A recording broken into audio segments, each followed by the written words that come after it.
ಪಂಚಾಯಿತಿ ವಿಶೇಷ ಕಾರ್ಯಕ್ರಮಕ್ಕೆ ಸ್ವಾಗತ. ನಾನು ಹರಿಪ್ರಸಾದ್. ದಿನದ ಪ್ರಮುಖ ಸುದ್ದಿಗಳ ನಿಖರ ವರದಿ, ಯಾವುದೇ ಪಕ್ಷಪಾತವಿಲ್ಲದ ನೇರ ಮಾತು, ನಿಮ್ಮನ್ನ ದಾರಿ ತಪ್ಪಿಸದ ವಿಶ್ವಾಸಾರ್ಹ ವಿಶ್ಲೇಷಣೆ. ಇದುವೇ ನ್ಯೂಸ್ 18ನ ಪಂಚಾಯಿತಿ. ಧರ್ಮಸ್ಥಳದಲ್ಲಿ ಅಪರಿಚಿತ ವ್ಯಕ್ತಿಗಳ ಸಾಮೂಹಿಕ ಸಮಾಧಿಯಾಗಿದೆ ಎಂಬ ಆರೋಪದ ಮೇಲೆ ಎಸ್ಐಟಿ ತನಿಖೆ ತೀವ್ರಗತಿಯಲ್ಲಿ ಸಾಗ್ತಾನೆ. ಸಮಾಧಿ ಅಗೆಯೋದಕ್ಕೆ ತಾತ್ಕಾಲಿಕ ಬ್ರೇಕ್ ಹಾಕಿದ್ರೂ ಎಸ್ಐಟಿ ಕಡೆಯಿಂದ ನಡೆಯಬೇಕಾಗಿರುವ ಇತರೆ ತನಿಖೆಗಳು ಸಾಗ್ತಾನೆ ಇದ್ದಾವೆ. ಇದರ ನಡುವೆ ಇದೇ ಮೊದಲ ಬಾರಿಗೆ ಧರ್ಮಸ್ಥಳದ ಧರ್ಮಾಧಿಕಾರಿ ಡಾಕ್ಟರ್ ವೀರೇಂದ್ರ ಹೆಗ್ಗಡೆಯವರು ಈ ತನಿಖೆಯ ಬಗ್ಗೆ ಮಾತನಾಡಿದ್ದಾರೆ. ಇದುವೇ ಇವತ್ತಿನ ಪಂಚಾಯಿತಿಯ ಮೊದಲ ಸುದ್ದಿ, ಮುಗಿಯದ ಬೇಟೆ. ಹೌದು, ಎಸ್ಐಟಿಯ ಬೇಟೆ ಇನ್ನೂ ಮುಗಿದಿಲ್ಲ. ಅದು ಈಗಷ್ಟೇ ಶುರುವಾಗಿದೆ. ಕೇವಲ ಸಮಾಧಿ ಅಗೆದು ಮೂಳೆ ಹೆಕ್ಕುವುದು ಮಾತ್ರ ಎಸ್ಐಟಿಯ ತನಿಖಾ ವ್ಯಾಪ್ತಿಗೆ ಸೀಮಿತವಾಗಿಲ್ಲ. ಸಮಾಧಿ ಮಾಡಿದ್ದೇನೆ ಎಂದಿರುವ ವ್ಯಕ್ತಿಯ ಪೂರ್ವಾಪರದಿಂದ ಹಿಡಿದು ಎಲ್ಲೆಲ್ಲಿ ಶವ ಹೂತು ಹಾಕಿದ್ದಾರೆ ಅನ್ನೋದರ ಬಗ್ಗೆ ಆತನಲ್ಲಿ ಅನುಮಾನ ಇದೆಯೋ ಅವೆಲ್ಲವನ್ನೂ ಕೂಡ ತಿಳ್ಕೊಳ್ಳುವಂತಹ ಕೆಲಸವನ್ನ ಎಸ್ಐಟಿ ಮಾಡ್ತಾ ಇದೆ. ಜೊತೆಗೆ ಮಾಸ್ಕ್ ಮ್ಯಾನ್ನ ದೂರಿಗೆ ಮಾತ್ರ ತನಿಖೆ ಸೀಮಿತಗೊಂಡಂತೆ ಕಾಣ್ತಾ ಇಲ್ಲ. ಈಗಾಗಲೇ ಎಸ್ಐಟಿ ಒಂದು ಪ್ರಕಟಣೆಯನ್ನು ಹೊರಡಿಸಿತ್ತು. ಯಾರಿಗೆಲ್ಲ ಅನುಮಾನಗಳಿದ್ದಾವೆ, ದೂರುಗಳಿದ್ದಾವೆ, ಇಂತಹದ್ರ ಬಗ್ಗೆ ಕಂಪ್ಲೇಂಟ್ಸ್ ಇದ್ದಾವೆ, ಅವ್ರುಗಳು ಬಂದು ಕೊಡಬಹುದು ಅಂತ ಹೇಳಿ ಅದರ ಆಧಾರದ ಮೇಲೆ ಬೇರೆ ಬೇರೆಯವರು ದೂರು ಕೊಟ್ಟಿದ್ದಾರೆ. ಇವತ್ತು ಇನ್ನೋರ್ವ ದೂರುದಾರ ಆಗಿರುವಂತಹ ಜಯಂತ್ ಟಿ ಅವರ ವಿಸ್ತೃತ ವಿಚಾರಣೆ ಕೂಡ ನಡೆದಿದೆ. ಹುಡುಗಿಯೊಬ್ಬಳ ಶವವನ್ನ ಹೂತು ಹಾಕಿದ್ದನ್ನ ತಾನು ಕಂಡಿದ್ದೇನೆ ಅಂತ ಜಯಂತ್ ದೂರು ಕೊಟ್ಟಿದ್ರು. ಅವರ ಜೊತೆಗೆ ಇನ್ನೂ ಇಬ್ರು ನಾವು ನೋಡಿದ್ದೇವೆ ಅಂತ ಹೇಳ್ತಾ ಇದ್ದಾರೆ. ಹೀಗಾಗಿ ಆ ಹುಡುಗಿಯ ಶವವನ್ನ ಹೂತಿಟ್ಟ ಜಾಗದಲ್ಲೂ ಅಗೆದು ನೋಡುತ್ತಾರಾ ಅನ್ನೋದ್ರ ಬಗ್ಗೆ ಅನುಮಾನ ಇದೆ. ಅಷ್ಟೇ ಅಲ್ಲದೆ ಜಯಂತ್ ಈಗಾಗಲೇ ತಾವು ಸಂಗ್ರಹಿಸಿರುವ ಮಾಹಿತಿಗಳನ್ನು ಆಧರಿಸಿ ಬೇರೆ ಬೇರೆ ವ್ಯಕ್ತಿಗಳ ಶವಗಳನ್ನು ಕೂಡ ತರಾತುರಿಯಲ್ಲಿ ಅಂತ್ಯ ಸಂಸ್ಕಾರ ಮಾಡಿ ಮುಗಿಸಿದ್ದಾರೆ ಎನ್ನುವ ಆರೋಪವನ್ನು ಮಾಡ್ತಾ ಇದ್ದಾರೆ. ಇದರ ಬಗ್ಗೆಯೂ ಕೂಡ ತನಿಖೆ ನಡೆಸುವಂತೆ ಎಸ್ಐಟಿ ಮುಂದೆ ಹೇಳಿದ್ದಾರಾ ಎಂಬ ಕುತೂಹಲ ಇದೆ.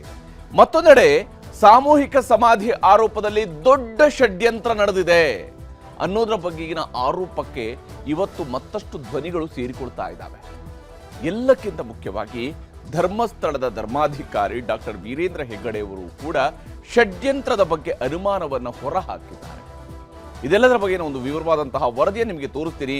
ಇವತ್ತಿನ ಪಂಚಾಯಿತಿಯ ಮೊದಲ ಸುದ್ದಿಯಲ್ಲಿ ಮುಗಿಯದ ಬೇಟೆ, ಎಸ್ಐಟಿ ಅವರ ಬೇಟೆ ಇನ್ನೂ ಮುಗಿದಿಲ್ಲ, ನೋಡಬೇಕು. ಇನ್ನು ಇವತ್ತಿನ ಪಂಚಾಯಿತಿಯ ಎರಡನೇ ಸುದ್ದಿ, ಉಪರಾಷ್ಟ್ರಪತಿಗಾಗಿ ದಕ್ಷಿಣ ಸಮರ. ಭಾರತದ ರಾಜಕಾರಣದಲ್ಲಿ ಈಗ ದಕ್ಷಿಣ ಭಾರತದ ಇಬ್ಬರು ಅಭ್ಯರ್ಥಿಗಳು ಕೇಂದ್ರ ಬಿಂದುವಾಗಿದ್ದಾರೆ. ತಮಿಳುನಾಡಿನವರಾಗಿರುವಂತಹ ಸಿಪಿ ರಾಧಾಕೃಷ್ಣನ್ ಅವರನ್ನ ಎನ್ಡಿಎ ಅಭ್ಯರ್ಥಿ ಎಂದು ಬಿಜೆಪಿ ರಾಷ್ಟ್ರೀಯ ಅಧ್ಯಕ್ಷ ಜೆಪಿ ನಡ್ಡಾ ಅವರು ಘೋಷಣೆ ಮಾಡಿದರು. ಬಿಜೆಪಿಯವರು ಈ ಮೂಲಕ ತಮಿಳುನಾಡು ಜನರ ಮನ ಗೆಲ್ಲೋದಿಕ್ಕೆ ಬಿಜೆಪಿ ದೊಡ್ಡ ರಾಜಕೀಯ ದಾಳವೊಂದನ್ನು ಉರುಳಿಸಿತ್ತು. ತಮಿಳು ವರ್ಸಸ್ ತಮಿಳು ಅನ್ನುವ ರೀತಿಯಲ್ಲಿ ಇಂಡಿಯಾ ಬ್ಲಾಕ್ ಕೂಡ ತಮಿಳುನಾಡಿನ ವ್ಯಕ್ತಿಯನ್ನೇ ಅಭ್ಯರ್ಥಿ ಮಾಡ್ತಾರೆ ಅನ್ನೋದ್ರ ಬಗ್ಗೆ ಬಹಳ ಚರ್ಚೆಗಳು ನಡೀತಾ ಇದ್ವು. ತಿರುಚಿ ಶಿವ, ಬೇರೆ ಬೇರೆ ಹೆಸರುಗಳು ಕೂಡ ಬಂದಿದ್ವು ಇದರಲ್ಲಿ. ಆದರೆ ರಾಜಕೀಯ ಲೆಕ್ಕಾಚಾರವನ್ನು ಅಳಿದು ತೂಗಿ ನೋಡಿರುವ ಇಂಡಿಯಾ ಬ್ಲಾಕ್ನ ಮಿತ್ರ ಪಕ್ಷಗಳು ಈ ಸಮರವನ್ನ ತಮಿಳು ವರ್ಸಸ್ ತೆಲುಗು ಅನ್ನುವಂತಹ ರೀತಿಯಲ್ಲಿ ಪರಿವರ್ತಿಸಿ ಎನ್ಡಿಎ ಮಿತ್ರ ಪಕ್ಷಕ್ಕೆ ಟಕ್ಕರ್ ಕೊಟ್ಟಿದೆ. ತಮಿಳು ಕಾರಣಕ್ಕೆ ಡಿಎಂಕೆ ಮತ ಚಲಾಯಿಸಬೇಕು ಎಂಬ ವಾದವನ್ನು ಮುಂದಿಟ್ಟರೆ, ತೆಲುಗು ಕಾರಣಕ್ಕೆ ತೆಲಂಗಾಣ ಹಾಗೂ ಆಂಧ್ರ ಪ್ರದೇಶದ ಪಕ್ಷಗಳು, ವಿಶೇಷವಾಗಿ ತೆಲುಗು ದೇಶಂ ಪಕ್ಷ ಮತ ಚಲಾಯಿಸಬಾರ್ದ ಅನ್ನುವಂತಹ ವಾದವನ್ನು ಮುಂದಿಡುವುದಕ್ಕೆ ಇಂಡಿಯಾ ಬ್ಲಾಕ್ ಪ್ಲಾನ್ ಮಾಡಿಕೊಂಡಂತೆ ಕಾಣ್ತಾ ಇದೆ. ಆದರೆ ಅಂತಿಮವಾಗಿ ಇಲ್ಲಿ ಗೆಲ್ಲೋದು ಪಕ್ಷಗಳ ಬಲಾಬಲ ಆಧಾರಿತವಾಗಿ.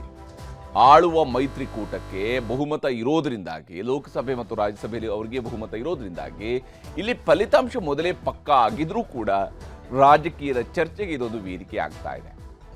ಅದು ಹೇಗೆ ಅನ್ನೋದನ್ನು ಕೂಡ ವಿವರಿಸ್ತೀನಿ ಇವತ್ತಿನ ಪಂಚಾಯಿತಿಯ ಎರಡನೇ ಸುದ್ದಿಯಲ್ಲಿ. ಉಪರಾಷ್ಟ್ರಪತಿಗಾಗಿ ದಕ್ಷಿಣ ಸಮರ ಹೇಗೆ ಸಾಗ್ತಿದೆ ಅನ್ನೋದ್ರ ಬಗ್ಗೆ. ಈಗ ಮೊದಲ ಸುದ್ದಿಯ ಕಡೆಗೆ ಹೋಗೋಣ. ಬಹಳ ಮುಖ್ಯವಾಗಿ ಬೇಟೆ ಇನ್ನೂ ಮುಗಿದಿಲ್ಲ. ಎಸ್ಐಟಿ ತನ್ನ ತನಿಖೆಯನ್ನ ಮುಂದುವರಿಸಿದೆ. ಇದರ ನಡುವೆನೇ ವೀರೇಂದ್ರ ಹೆಗ್ಗಡೆಯವರು ಕೂಡ ಮಾತನಾಡಿದ್ದಾರೆ. ವಿಶೇಷವಾಗಿ ಅಸೂಯೆಯಿಂದ ಈ ರೀತಿಯಾದಂತಹ ಒಂದು ಷಡ್ಯಂತ್ರ ಶ್ರೀ ಕ್ಷೇತ್ರದ ವಿರುದ್ಧವೂ ಕೂಡ ನಡೀತಿದೆ ಅನ್ನುವಂಥ ಅನುಮಾನ ಅವ್ರಿಗೂ ಕೂಡ ಕಾಡ್ತಾ ಇದೆ. ಈ ಷಡ್ಯಂತ್ರದ ಮಾತನ್ನ ರಾಜಕೀಯ ನಾಯಕರುಗಳು ಕೂಡ ಹೇಳ್ತಾ ಇದ್ದಾರೆ. ಇದರ ನಡುವೆ ತಿಮರೋಡಿಯವರ ವಿರುದ್ಧ ಒಂದು ಪ್ರಕರಣ ದಾಖಲಾಗಿದೆ. ಹೊಸದಾಗಿ ಮತ್ತೊಂದು ಪ್ರಕರಣ ದಾಖಲಾಗಿದೆ ಮತ್ತು ಇವತ್ತು SIT ಕಚೇರಿಯಲ್ಲಿ ವಿಚಾರಣೆ ಮುಂದುವರೆದಿತ್ತು. ಇಬ್ಬರು ದೂರುದಾರರ ಕರೆಸಿ ಅವರನ್ನ ಕೂರಿಸಿ ಅವರಿಂದ ಮಾಹಿತಿಯನ್ನು ಕಲೆ ಹಾಕುವ ಕೆಲಸವನ್ನು SIT ಮಾಡಿದೆ. ರವಿನ ವರದಿ ನಿಮ್ಗೆ ತೋರಿಸಿ. ಯಾರ ಷಡ್ಯಂತ್ರದಿಂದ ಅಡಗಿದೆ ಉಳಿಯೋದಕ್ಕೆ ಸಾಧ್ಯ ಇಲ್ಲ. SIT ತನಿಖೆಯಾದ ಬಗೆ ತರಾತುರಿಯಲ್ಲಿ ಯಾಕೆ ಮಾಡಿದ್ರು? ಯಾರೋ ಹೇಳ್ತಾರೆ ಏನು ಅಂತ ಹೇಳಿ ಬರೀ ಸುಳ್ಳುಗಳಿವಲ್ಲ. ಇಂದ್ರೋಡಿ ತರದವ್ರನ್ನ, ಗಿರೀಶ್ ಮಠಣನ್ ತರದವ್ರನ್ನ ಟೂಲ್ ಆಗಿ ಬಳಸ್ಕೊಳ್ತಿದ್ದಾರೆ. ಯಾರೋ ಒಬ್ರು ಏನೋ ಒಂದು ಮಾತಂದ್ರು ಅಂತ ಅಷ್ಟಕ್ಕೆ ಪೊಲೀಸ್ ಕೇಸ್ ಹಾಕ್ಬಿಟ್ಟು ಅವ್ರನ್ನ ಅರೆಸ್ಟ್ ಮಾಡಕ್ ಹೋಗೋದಿಲ್ಲ. ಅಸೂಯೆ ಅನ್ನೋದ ಕ್ಷೇತ್ರ ಎಷ್ಟು ಕೀರ್ತಿ ಇದೆ, ಎಷ್ಟು ದಾನ ಧರ್ಮ ಮಾಡ್ತಾ ಇದೆ, ಎಷ್ಟು ಒಳ್ಳೆ ಕೆಲಸಗಳನ್ನ ಮಾಡ್ತಾ ಇದೆ. ಅಸೂಯೆ ಇದಕ್ಕೆಲ್ಲ ಕಾರಣ ಅಂತ ನನ್ನ ಅಭಿಪ್ರಾಯ. ಧರ್ಮಸ್ಥಳದಲ್ಲಿ ಅಪರಿಚಿತ ಶವಗಳ ಸಾಮೂಹಿಕ ಸಮಾಧಿ ಮಾಡಲಾಗಿದೆ ಎಂಬ ದೂರಿನ ರಹಸ್ಯ ಭೇದಿಸಲು ಮುಂದಾಗಿರುವ SIT ಸದ್ಯಕ್ಕೆ ಸಮಾಧಿ ಶೋಧಕ್ಕೆ ತಾತ್ಕಾಲಿಕ ಬ್ರೇಕ್ ಹಾಕಿದೆ. ಆದರೆ ಬೆಳ್ತಂಗಡಿಯಲ್ಲಿ SIT ಕಚೇರಿಯಲ್ಲಿ ಸುದೀರ್ಘ ವಿಚಾರಣೆ ಮುಂದುವರೆದಿದೆ. ಒಂದು ಕಡೆ ಮೊದಲ ದೂರುದಾರ ಮಾಸ್ಕ್ ಮ್ಯಾನ್, ಇನ್ನೊಂದು ಕಡೆ ಎರಡನೇ ದೂರುದಾರ ಜಯಂತ್ ವಿಚಾರಣೆ ನಡೆದಿದೆ. SP ದಯಾಮ ನೇತೃತ್ವದಲ್ಲಿ ಇಬ್ಬರ ವಿಚಾರಣೆ ನಡೆದಿದ್ದು, ನಿಗೂಢ ಸಾವುಗಳು, ಹೂತಿಟ್ಟ ರಹಸ್ಯಗಳ ಬಗ್ಗೆ ಮಾಹಿತಿ ಸಂಗ್ರಹ ಮಾಡಿಕೊಳ್ಳಲಾಗಿದೆ.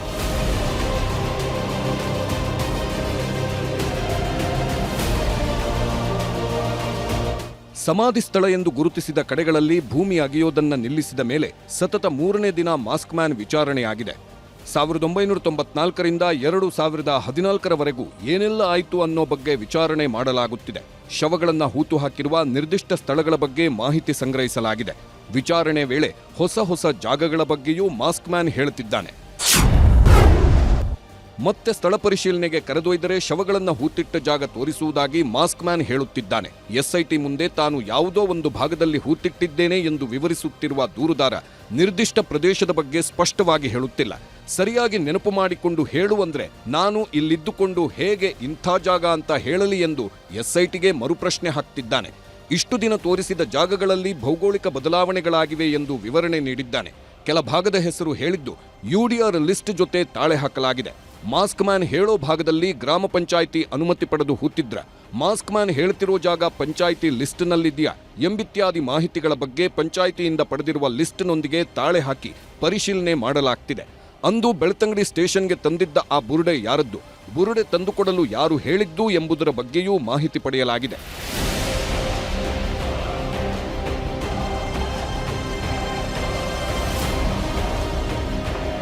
ಹೀಗೆ ಮಾಸ್ಕ್ ಮ್ಯಾನ್ ಅನ್ನ SIT ಕಚೇರಿಗೆ ಕರೆಸಿ ವಿಚಾರಣೆ ಮಾಡಿ ಕಳಿಸಿಕೊಡಲಾಗಿದೆ.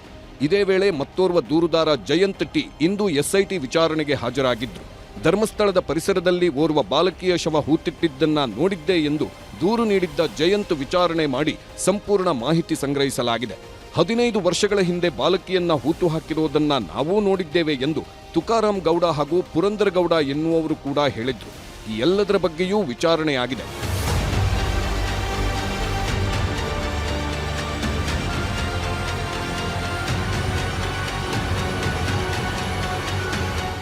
ಈ ಮಧ್ಯೆ ಹೂತಿಟ್ಟ ಜಾಗ ಅಗೆಯೋದು ನಿಲ್ಲಿಸಿದ್ಯಾಕೆ ಎಂಬ ಪ್ರಶ್ನೆ ಇದ್ದೇ ಇದೆ. ಅಲ್ಲದೆ ಗೃಹ ಸಚಿವ ಡಾಕ್ಟರ್ ಜಿ ಪರಮೇಶ್ವರ್ ನಿನ್ನೆ ವಿಧಾನಸಭೆಯಲ್ಲಿ ಹೇಳಿದಂತೆ ಧರ್ಮಸ್ಥಳದ ಕೆಂಪು ಮಣ್ಣಲ್ಲಿ ಮೂಳೆ ಕರಗಲು ಸಾಧ್ಯವಿದೆಯೇ ಎಂಬ ಪ್ರಶ್ನೆಯೂ ಇದೆ. ಸಾಯಿಲ್ನ ಮಣ್ಣನ್ನು ತಗೊಳ್ತೇವೆ ಪರೀಕ್ಷೆ ಮಾಡಲಿಕ್ಕೆ. ಒಂದು ಕಾರಣ ಏನಂದ್ರೆ ಇಲ್ಲಿ ಮನುಷ್ಯನ ದೇಹ ಏನಾದ್ರು ಹೂತಿದ್ರ ಅಂತ. ಇದ್ರಿಗೆ ಮಣ್ಣನ್ನು ನಾವು ಟೆಸ್ಟ್ ಏನ್ ಮಾಡ್ತೀವಿ ಅಂತ ಅದರಲ್ಲಿ ಇರ್ತಕ್ಕಂಥ ಆರ್ಗ್ಯಾನಿಕ್ ಮ್ಯಾಟರ್ ಏನಿದೆ, ಎಲ್ಲದಕ್ಕಿಂತ we call it as volatile substances ಏನಾದ್ರೂ ಇದೆಯಾ, ದೇರ್ ಆಲ್ ಎಲಿಮೆಂಟಲ್ ಕಂಪೋಸಿಷನ್ ಅಂತೀವಿ. ಎಲಿಮೆಂಟಲ್ ಕಂಪೋಸಿಷನ್ ಅಂದ್ರೆ ಅದೇ ಏನು ಪೊಟ್ಯಾಷಿಯಮ್ಮು, ಈ magnesium, plus nitrogen contents.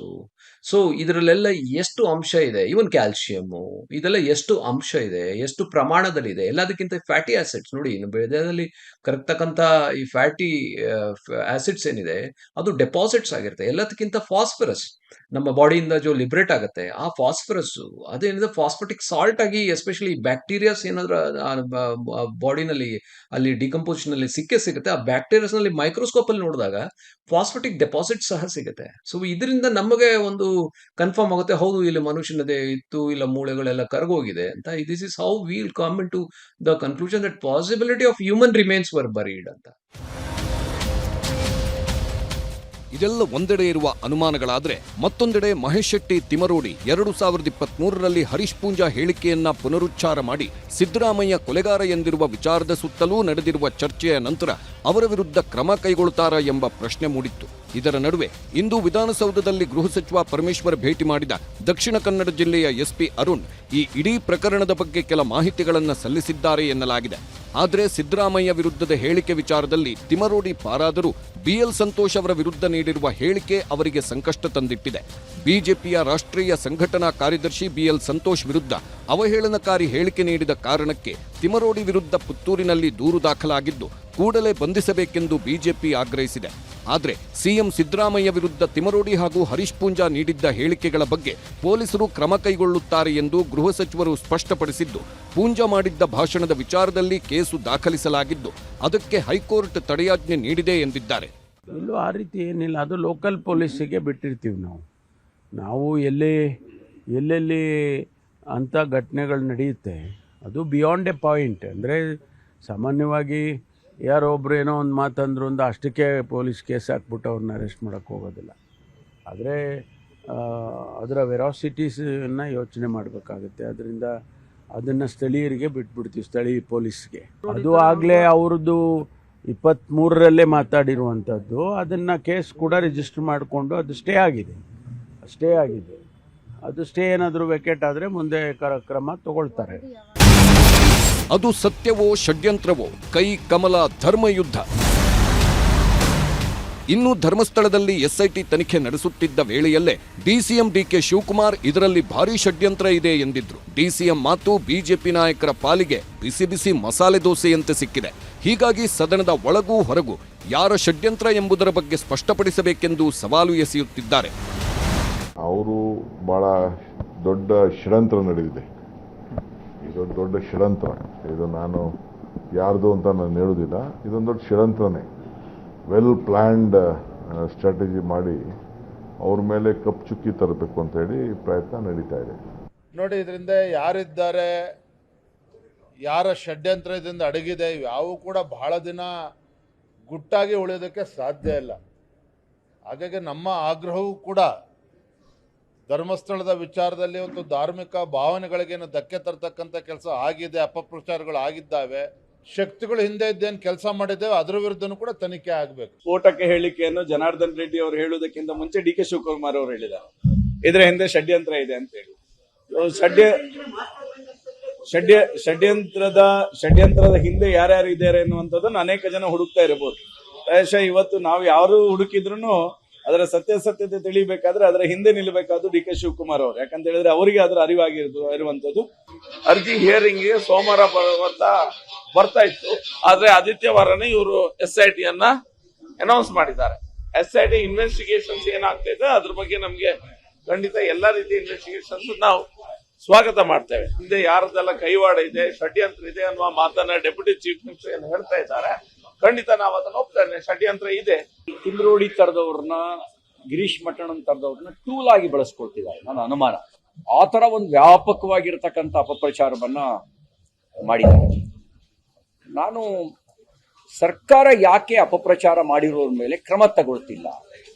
NIA ಖಂಡಿತ ತನಿಖೆ ಆಗಬೇಕು. ಯಾಕಂದ್ರೆ ಅಂತಾರಾಷ್ಟ್ರೀಯ ಮಟ್ಟದ ಕಾನ್ಸ್ಪರೆನ್ಸಿ ಇದೆ ಇದರಲ್ಲಿ. ವಿಶೇಷವಾಗಿ ನಮ್ಮ ಮುಖ್ಯಮಂತ್ರಿಗಳಿಗೂ ಕೂಡ ಒತ್ತಡ ತಂದಿದ್ದು ಇದೇ ಶಕ್ತಿಗಳು. ಇಲ್ಲ ಮಾಡಲೇಬೇಕು, ಅಲ್ಲಿ ಏನೋ ನಡೆದಿದೆ ಅಂತ ಹೇಳಿ ಒಂಥರ ವಿಚಲಿತರನ್ನಾಗಿ ಮಾಡಿದ್ರು ಒಂದು ಕ್ಷಣದಲ್ಲಿ. ಖಂಡಿತವಾಗೂ NIA ತನಿಖೆಗೆ ಇದನ್ನ ವಹಿಸಬೇಕು. ಆಗ ಮಾತ್ರ ನಿಜ ಹೊರಗೆ ಬರುವಂಥದ್ದು.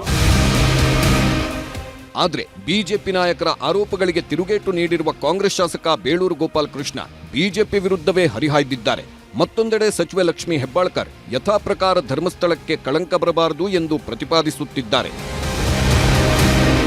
ಯಾರೋ ಹೇಳ್ತಾರೆ ಏನು ಅಂತ ಹೇಳಿ ಕೇರಳದಲ್ಲಿ ಅಸೆಂಬ್ಲಿಯಲ್ಲಿ ಆಯ್ತು ಅಂತ ಹೇಳೋದು ಬರೀ ಸುಳ್ಳುಗಳಿವಲ್ಲ. ಯಾವುದೇ ಹೇಳೋದು ಅಯ್ಯೋ ಎಲ್ಲ ಪಾಕಿಸ್ತಾನ ಇದರಲ್ಲಿ ಟಿವಿಯಲ್ಲಿ ಬಂತು ಅಂತ ಹೇಳೋದು, ಇದನ್ನೆಲ್ಲ ಬಿಂಬಿಸೋದಂದ್ರೆ ಅಂದ್ರೆ ಜನರಿಗೆ ಪ್ರೊವೋಕ್ ಮಾಡ್ತಾ ಇದ್ದಾರೆ. ಅಂದ್ರೆ ನೀವು ಈ ತರ ನಡೀತಾ ಇದೆ ಕಾಂಗ್ರೆಸ್ ಅಲ್ಲಿ ಅನ್ನೋ ಮಾತನ್ನ ಹೇಳ್ತಾರೆ. ಒಟ್ಟಾರೆಯಾಗಿ ಸರ್ಕಾರ ಕೂಡ ಧರ್ಮಸ್ಥಳಕ್ಕೆ ಕಳಂಕ ಬರಬಾರ್ದು ಅಂತ ಪ್ರಯತ್ನದಲ್ಲಿ SIT ರಚನೆ ಮಾಡಿದೆ. ಬಹಳ ಜನರ ಕೂಗಿತ್ತು, ಅದಕ್ಕೆ ರಚನೆ ಮಾಡಿದೆ. ಹೋಮ್ ಮಿನಿಸ್ಟ್ರು ಉತ್ತರನೂ ಕೊಟ್ಟಿದ್ದಾರೆ. ಆದಷ್ಟು ಶೀಘ್ರದಲ್ಲಿನೇ ಅದು ತನಿಖೆಯಾಗಿ ರಿಸಲ್ಟ್ ಹೊರಗಡೆ. ಎಲ್ಲ ಬೆಳವಣಿಗೆಗಳ ಮಧ್ಯೆಯೇ ಧರ್ಮಸ್ಥಳದ ಧರ್ಮಾಧಿಕಾರಿ ವೀರೇಂದ್ರ ಹೆಗ್ಗಡೆ ಮೊದಲ ಪ್ರತಿಕ್ರಿಯೆ ನೀಡಿದ್ದಾರೆ. ಎಸ್ಐಟಿ ತನಿಖೆಯನ್ನ ಸ್ವಾಗತಿಸಿರುವ ಧರ್ಮಾಧಿಕಾರಿ ಧರ್ಮಸ್ಥಳದ ಬಗ್ಗೆ ಅನಗತ್ಯ ಗೊಂದಲ ಮೂಡಿಸಲಾಗ್ತಿದೆ, ಶ್ರೀ ಕ್ಷೇತ್ರದ ಬಗ್ಗೆ ಅಸೂಯೆಯಿಂದ ಇವೆಲ್ಲ ನಡೆಯುತ್ತಿದೆ ಎಂದು ಬೇಸರ ವ್ಯಕ್ತಪಡಿಸಿದ್ದಾರೆ. SIT ನಾವು ಸ್ವಾಗತ ಮಾಡಿದ್ದೇವೆ. SIT ಮಾಡಿರೋದ್ರಿಂದ ಒಂದು ರೀತಿಯಲ್ಲಿ ನಮಗೆ ನಿರಾಳವಾಗಿದೆ, ಯಾಕಂದರೆ ಎಲ್ಲ ಸತ್ಯನೂ ಹೊರಗೆ ಬರಲಿ ಅಂತ ನಮ್ಮ ಅಭಿಪ್ರಾಯ. ಇಲ್ಲಿ ಯಾವುದು ಮುಚ್ಚಿಡುವಂಥದ್ದಿಲ್ಲ, ಯಾವುದು ಅಸತ್ಯವಿದ್ದಿಲ್ಲ. SIT ತನಿಖೆಯಿಂದ ಎಲ್ಲ ಹೊರ ಬರಲಿ ಮತ್ತು ತಪ್ಪಿಸ್ತಕ್ಕ ತಕ್ಕ ಶಿಕ್ಷೆ ಆಗಲಿ ಅಂತ. ಅದು ಶಿಕ್ಷೆ ಆಗಿದ್ದರೆ ಎಲ್ಲರ ಜನರಿಗೆ ಬೇಜಾರಾಗಿದೆ. ಈಗ ಇಡೀ ರಾಜ್ಯದಿಂದೆಲ್ಲ ನನಗೆ ಬೇಡಿಕೆ ಬರ್ತಾಯಿದೆ, ನಾವು ಬರ್ತೇವೆ ಧರ್ಮಸ್ಥಳಕ್ಕೆ, ನೀವು ಬೇಡಪ್ಪ ಬೇಡ ಬರಬೇಡಿ ಅಂದರೆ 500 ಕಾರಲ್ಲಿ ಬರ್ತೇವೆ, 5 ಬಸ್ನಲ್ಲಿ ಬರ್ತೇವೆ, 1000 ಜನ ಬರ್ತೇವೆ ಅಂತ ಹೇಳ್ತಾ ಇದ್ದಾರೆ. ನೀವು ಯಾರು ಬರುವುದು ಬೇಡ, ಇಲ್ಲಿ ನಮಗೆ ಕಷ್ಟ ಆಗುತ್ತೆ ಇಲ್ಲಿ ಸುಧಾರಿಸಿಕೊಳ್ಳಿಕ್ಕೆ ಅಂತ ಹೇಳ್ತಿದ್ದೆ. ಆದರೂ ಉತ್ಸಾಹ ತೋರಿಸ್ತಾ ಇದ್ದಾರೆ. ಅಂದರೆ ಜನರಿಗೆಲ್ಲ ಬಹಳ ಬೇಸರ ಆಗಿದೆ, ಇದು ವಿಷಾದವಾಗಿದೆ. ಇದೆಲ್ಲ ತಡಿಬೇಕು, ಸರ್ಕಾರ ಸೂಕ್ತ ಕ್ರಮ ಕೈಗೊಳ್ಳಬೇಕು, ತಪ್ಪಿತಸ್ಥರ ಮೇಲೆ ತಕ್ಕ ಶಿಕ್ಷೆ ಕೊಡಬೇಕು ಅಂತ ನನ್ನ ಅಭಿಪ್ರಾಯ. ಕ್ಷೇತ್ರದ ಹೊರಗಡೆಯಿಂದ ಕೆಲವೊಂದು ಶಕ್ತಿಗಳು ಅಂತ ಹೇಳ್ಬೋದು, ಒಂದು ಪಿತೂರಿ ನಡೆಸ್ತದೆ. ಯಾಕೆ ಈ ರೀತಿ ಮತ್ತೆ ಈ ರೀತಿ ಆಗ್ತಾ ಇದೆ ನಮಗೂ ಗೊತ್ತಿಲ್ಲ. ನಾವು ಅದನ್ನು ತಿಳ್ಕೋಬೇಕು ಅಂತ SITಯಿಂದ ನಮ್ಮ ಮಾಹಿತಿ ಕೇಳ್ತಾ ಇದ್ದೇವೆ ನಾವು. ಮತ್ತು ಎರಡನೇದಾಗಿ ಅಸೂಯೆ ಅನ್ನೋದು ಕ್ಷೇತ್ರ ಎಷ್ಟು ಕೀರ್ತಿದೆ, ಎಷ್ಟು ದಾನ ಧರ್ಮ ಮಾಡ್ತಾ ಇದೆ, ಎಷ್ಟು ಒಳ್ಳೆಯ ಕೆಲಸಗಳನ್ನು ಮಾಡ್ತಾ ಇದೆ, ಅಸೂಯೆ ಇದಕ್ಕೆಲ್ಲ ಕಾರಣ ಅಂತ ನನ್ನ ಅಭಿಪ್ರಾಯ. ಅಸೂಯೆಯಿಂದಾಗಿ ಹೀಗಾಗ್ತಾ ಇದೆ ಅಂತ.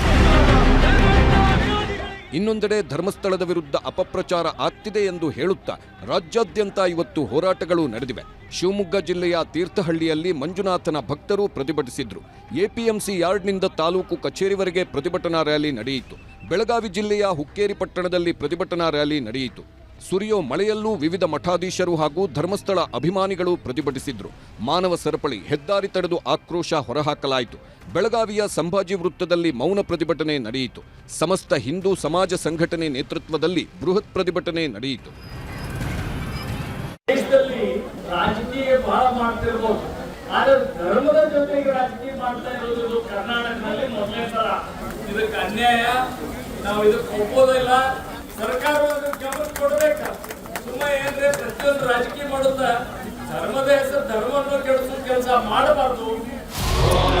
ಮತ್ತೊಂದೆಡೆ ಉಡುಪಿಯ ಅನಂತೇಶ್ವರ ದೇವಾಲಯದಲ್ಲಿ ವಿಶ್ವ ಹಿಂದೂ ಪರಿಷತ್ನಿಂದ ಶಿವಪಂಚಾಕ್ಷರಿ ಜಪ ಪಠಣ ಮತ್ತು ವಿಶೇಷ ಪೂಜೆ ಸಲ್ಲಿಸಲಾಯಿತು. ಮಂಡ್ಯ ಜಿಲ್ಲೆ ಶ್ರೀರಂಗಪಟ್ಟಣದಲ್ಲಿ ಜಾಥಾ ನಡೆಸಿ ತಾಲೂಕು ಕಚೇರಿ ಮುಂದೆ ಪ್ರತಿಭಟನೆ ಮಾಡಿದ್ರು ಮಂಜುನಾಥನ ಭಕ್ತರು. ಈ ಮಧ್ಯೆ ಆಗಸ್ಟ್ 23ರಂದು ವಕೀಲರ ನಿಯೋಗ ಬೆಂಗಳೂರಿನಿಂದ ಧರ್ಮಸ್ಥಳಕ್ಕೆ ತೆರಳಲಿದೆ. 300ಕ್ಕೂ ಹೆಚ್ಚು ಕಾರುಗಳಲ್ಲಿ ವಕೀಲರು ಧರ್ಮಸ್ಥಳಕ್ಕೆ ಹೋಗಲು ನಿರ್ಧರಿಸಿದ್ದಾರೆ. ಹೀಗೆ SIT ತನಿಖೆ ಮುಗಿಯೋದಿಕ್ಕೂ ಮೊದಲೇ ರಾಜಕೀಯ ಪಕ್ಷಗಳ ನಾಯಕರ ಹೇಳಿಕೆಗಳ ಹಿನ್ನೆಲೆಯಲ್ಲಿ ಪ್ರತಿಭಟನೆಗಳು ಶುರುವಾಗಿವೆ. ಇವೆಲ್ಲದರ ನಡುವೆಯೇ SIT ತನ್ನ ಪಾರದರ್ಶಕ ತನಿಖೆಯನ್ನ ಹೇಗೆ ಮುಂದುವರಿಸುತ್ತದೆ ಎಂಬ ಕುತೂಹಲ ಈಗ ಎಲ್ಲೆಡೆ ಮನೆ ಮಾಡಿದೆ. Bureau report, news 18. ಉಪರಾಷ್ಟ್ರಪತಿ ಚುನಾವಣೆ ಬಹಳ ಕುತೂಹಲಕಾರಿ ಘಟ್ಟವನ್ನು ತಲುಪಿರುವಂಥದ್ದು. ವಿಶೇಷವಾಗಿ ದಕ್ಷಿಣ ಭಾರತದ ಇಬ್ಬರು ಅಭ್ಯರ್ಥಿಗಳು ಈಗ ಕಣದಲ್ಲಿದ್ದಾರೆ. ಉಪರಾಷ್ಟ್ರಪತಿ ಚುನಾವಣಾ ಕಣಕ್ಕೆ ಧುಮುಕ್ತಾ ಇರುವಂಥದ್ದು ದಕ್ಷಿಣ ಭಾರತದ ಇಬ್ಬರು ಅಭ್ಯರ್ಥಿಗಳು. ಕುತೂಹಲಕಾರಿ ಘಟ್ಟವನ್ನು ತಲುಪಿರುವಂಥದ್ದು ಉಪರಾಷ್ಟ್ರಪತಿ ಚುನಾವಣೆ. ಈಗಾಗಲೇ NDA ಬ್ಲಾಕ್ ಮತ್ತು ಇಂಡಿಯಾ ಬ್ಲಾಕ್ನವರು ತಮ್ಮ ಅಭ್ಯರ್ಥಿಗಳನ್ನು ಘೋಷಣೆ ಮಾಡಿದರೆ ಮೈತ್ರಿಕೂಟಗಳು ಸೆಪ್ಟೆಂಬರ್ 9ಕ್ಕೆ ಚುನಾವಣೆ ನಡೆಯುತ್ತೆ. ಎರಡೂ ಮೈತ್ರಿಕೂಟಗಳಿಂದ ಅಭ್ಯರ್ಥಿಗಳು ಕಣಕ್ಕೆ ಇಳಿತಾ ಇದ್ದಾರೆ. ಹಾಗಾಗಿ ಚುನಾವಣೆ ನಡೆಯುತ್ತೆ. ಇದು ಅವಿರೋಧ ಆಯ್ಕೆ ಆಗುವುದಿಲ್ಲ. NDA ಕಡೆಯಿಂದ CP ರಾಧಾಕೃಷ್ಣನ್ ಅವರನ್ನ ಅಭ್ಯರ್ಥಿಯನ್ನಾಗಿ ಮಾಡಲಾಗಿದೆ. ತಮಿಳುನಾಡಿನವರು CP ರಾಧಾಕೃಷ್ಣನ್ ಅನುಭವಿ ರಾಜಕಾರಣಿ, ಹಿರಿಯ ರಾಜಕಾರಣಿ. ಇನ್ನು ಇಂಡಿಯಾ ಕಡೆಯಿಂದ B ಸುದರ್ಶನ್ ರೆಡ್ಡಿ ಅವರನ್ನ ಅಭ್ಯರ್ಥಿಯನ್ನಾಗಿ ಮಾಡಲಾಗಿದೆ. ರಾಜಕೀಯದಲ್ಲಿ ಅವರಿಗೆ ಅನುಭವಗಳಿಲ್ಲ, ಆದರೆ ಕಾನೂನಿನ ಅನುಭವ ದೊಡ್ಡದಿದೆ. ಸುಪ್ರೀಂ ಕೋರ್ಟ್ನ ಜಡ್ಜ್ ಆಗಿಯೂ ಕೂಡ ಕೆಲಸ ಮಾಡಿದಂಥವರು. ಹೀಗಾಗಿ ಇಲ್ಲಿ ಉಪರಾಷ್ಟ್ರಪತಿ ಚುನಾವಣೆಯಲ್ಲಿ ಉಪರಾಷ್ಟ್ರಪತಿಯವರ ಆಯ್ಕೆಗೆ ಲೋಕಸಭೆ ಮತ್ತು ರಾಜ್ಯಸಭೆ ಸದಸ್ಯರಿಂದ ಮತದಾನ ನಡೆಯುತ್ತೆ. ಇದು ಬಹಳ ಮುಖ್ಯವಾಗಿರುವಂಥದ್ದು. ಇಲ್ಲಿ ಲೋಕಸಭೆ ಒಟ್ಟು ಬಲಾಬಲವನ್ನು ನಾವು ನೋಡ್ತಾ ಹೋದರೆ ಒಟ್ಟು 782 ಸ್ಥಾನಗಳಿರುವಂಥದ್ದು. ಮ್ಯಾಜಿಕ್ ನಂಬರ್ 392 ಬೇಕಾಗತ್ತೆ ಗೆಲ್ಲೋದಕ್ಕೆ, ಈ ಚುನಾವಣೆಯನ್ನು ಗೆಲ್ಲೋದಕ್ಕೆ. NDA ಬಳಿಯಲ್ಲಿ ಲೋಕಸಭೆಯೊಂದರಲ್ಲೇ 293 ಮತಗಳಿದ್ದಾವೆ. 293 ಮತಗಳು NDAಗೆ ಲೋಕಸಭೆಯಲ್ಲಿದ್ದಾವೆ ಮತ್ತು ರಾಜ್ಯಸಭೆಯಲ್ಲಿ NDAಗೆ 133 ಮತಗಳಿದ್ದಾವೆ. ಗೆಲ್ಲೋದಕ್ಕೆ ಬೇಕಾದ 392. 293ಕ್ಕೆ ಅವರು ಅಡಿಷನಲ್ ಬೇಕಾಗಿರುವಂಥದ್ದು 99 ಮತಗಳು ಮಾತ್ರ. ಆದರೆ 133 ಮತಗಳು NDAಗೆ ರಾಜ್ಯಸಭೆಯಲ್ಲಿದ್ದಾವೆ. ಇಂಡಿಯಾ ಬ್ಲಾಕ್ಗೆ 234 ಮತಗಳು ಇಲ್ಲಿ ಇರುವಂಥದ್ದು ಲೋಕಸಭೆಯಲ್ಲಿ ಮತ್ತು 77 ಮತಗಳು ರಾಜ್ಯಸಭೆಯಲ್ಲಿ ಇರುವಂಥದ್ದು.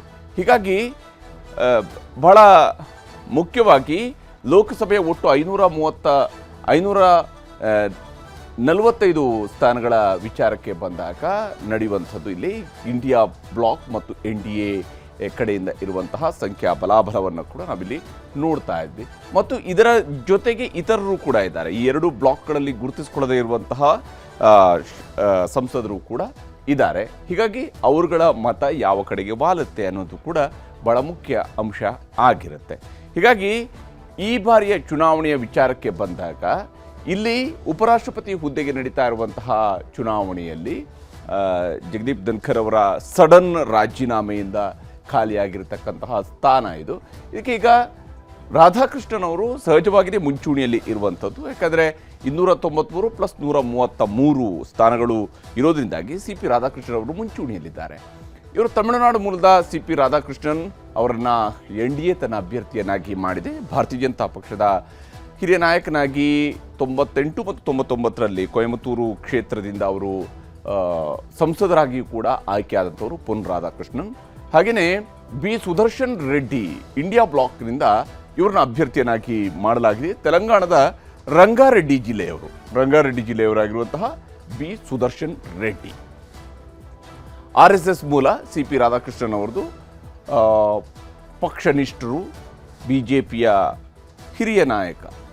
ಇವರು ಸುಪ್ರೀಂ ಕೋರ್ಟ್ನ ನಿವೃತ್ತ ನ್ಯಾಯಮೂರ್ತಿಗಳು. B ಸುದರ್ಶನ್ ರೆಡ್ಡಿ ಅವರು ಸುಪ್ರೀಂ ಕೋರ್ಟ್ನಲ್ಲಿ ನ್ಯಾಯಮೂರ್ತಿಗಳಾಗಿ ಕಾರ್ಯನಿರ್ವಹಣೆಯನ್ನು ಮಾಡ್ತಕ್ಕವರು. CP ರಾಧಾಕೃಷ್ಣನ್ ಅವರು ಕೊಯಮತ್ತೂರಿನ ಮಾಜಿ ಸಂಸದರು, ಕೊಯಮತ್ತೂರು ಕ್ಷೇತ್ರದ ಮಾಜಿ ಸಂಸದರು ಕೂಡ ಅವರು. ಇವರು ಆಂಧ್ರ, ಗುವಾಹಟಿ ಹೈಕೋರ್ಟ್ಗಳಲ್ಲಿ ನ್ಯಾಯಮೂರ್ತಿಗಳಾಗಿ ಕೆಲಸ ಮಾಡಿದಂಥವರು B ಸುದರ್ಶನ ರೆಡ್ಡಿ ಅವರು. ಆಂಧ್ರ ಪ್ರದೇಶ, ಗುವಾಹಟಿ ಹೈಕೋರ್ಟ್ಗಳಲ್ಲಿ ಅವರು ನ್ಯಾಯಮೂರ್ತಿಯಾಗಿ ಕೆಲಸವನ್ನು ಮಾಡಿದ್ದಾರೆ. ಇನ್ನು ಮಹಾರಾಷ್ಟ್ರದ ರಾಜ್ಯಪಾಲರಾಗಿ, ಛತ್ತೀಸ್ಗಢ ಮತ್ತು ತೆಲಂಗಾಣದ ರಾಜ್ಯಪಾಲರಾಗಿಯೂ ಕೂಡ CP ರಾಧಾಕೃಷ್ಣನ್ ಅವರು ಕೆಲಸ ಮಾಡಿರುವಂತಹ ಅನುಭವ ಇದೆ. ಸರ್ಕಾರದ ಉನ್ನತ ಹುದ್ದೆಗಳನ್ನು ನಿಭಾಯಿಸಿರುವಂಥದ್ದು, ರಾಜ್ಯಾಂಗದ ಮುಖ್ಯಸ್ಥರಾಗಿ ಕೆಲಸ ಮಾಡಿರುವಂತಹ ಅನುಭವವನ್ನು ಅವರು ಹೊಂದಿದ್ದಾರೆ. ಇಲ್ಲಿ ಗೋವಾ ಲೋಕಾಯುಕ್ತರಾಗಿ B ಸುದರ್ಶನ್ ರೆಡ್ಡಿ ಅವರು ಕಾರ್ಯನಿರ್ವಹಣೆಯನ್ನು ಕೂಡ ಮಾಡಿದ್ದಾರೆ. ಗೋವಾ ರಾಜ್ಯದ ಲೋಕಾಯುಕ್ತರಾಗಿಯೂ ಕೂಡ ಅವರು ಸೇವೆಯನ್ನು ಸಲ್ಲಿಸಿದ್ದಾರೆ B ಸುದರ್ಶನ್ ರೆಡ್ಡಿ ಅವರು. ಹಾಗೂ ಏನು ತೆಲಂಗಾಣದಲ್ಲಿ OBC ರಿಸರ್ವೇಷನ್ಗೆ ಸಂಬಂಧಪಟ್ಟಂತಹ ಕಮಿಟಿ ಮಾಡಿದಾಗ ಅದರ ಅಧ್ಯಕ್ಷರಾಗಿಯೂ ಕೂಡ ಕೆಲಸ ಮಾಡಿದ್ದಾರೆ. ಇಬ್ಬರು ಅನುಭವಿಗಳು ಈ ಚುನಾವಣಾ ಕಣದಲ್ಲಿದೆ. ಅಭ್ಯರ್ಥಿಯ ಒಟ್ಟು ಅನುಭವ ಇದಕ್ಕಿಂತ ಹೆಚ್ಚಾಗಿ ಪಕ್ಷಗಳ ಬಲಾಬಲವೇ ಇಲ್ಲಿ ಅಂತಿಮವಾಗಿ ಮುಖ್ಯ ಆಗಿರುವಂಥದ್ರಿಂದಾಗಿ, ಪಕ್ಷನಿಷ್ಠೆ, ಪಕ್ಷದ ಬಲಾಬಲವೇ ಮುಖ್ಯವಾಗಿರೋದ್ರಿಂದಾಗಿ ಇದು ಚುನಾವಣೆ ನಡೆಯುತ್ತೆ, ಗೆಲುವು ಯಾರ ಪಾಲಾಗುತ್ತೆ ಅನ್ನೋಂಥ ಕುತೂಹಲ ಇದ್ದೇ ಇದೆ. ಅಫ್ಕೋರ್ಸ್ NDA ಇದರಲ್ಲಿ ಬಹಳ ಮುನ್ನಡೆಯಲ್ಲಿ ಮೇಲ್ನೋಟಕ್ಕಂತೂ ಇದ್ದೇ ಇದೆ. ಆ ಮತಗಳು ಅವರ ಪರವಾಗಿ ಚಲಾವಣೆ ಆಗುತ್ತಾ ಅನ್ನೋಂಥದ್ದಷ್ಟೇ ಇರುವಂತಹ ಕುತೂಹಲ. ಇದಾಗಿತ್ತು ಇವತ್ತಿನ ಪಂಚಾಯಿತಿ. ನಮಸ್ಕಾರ.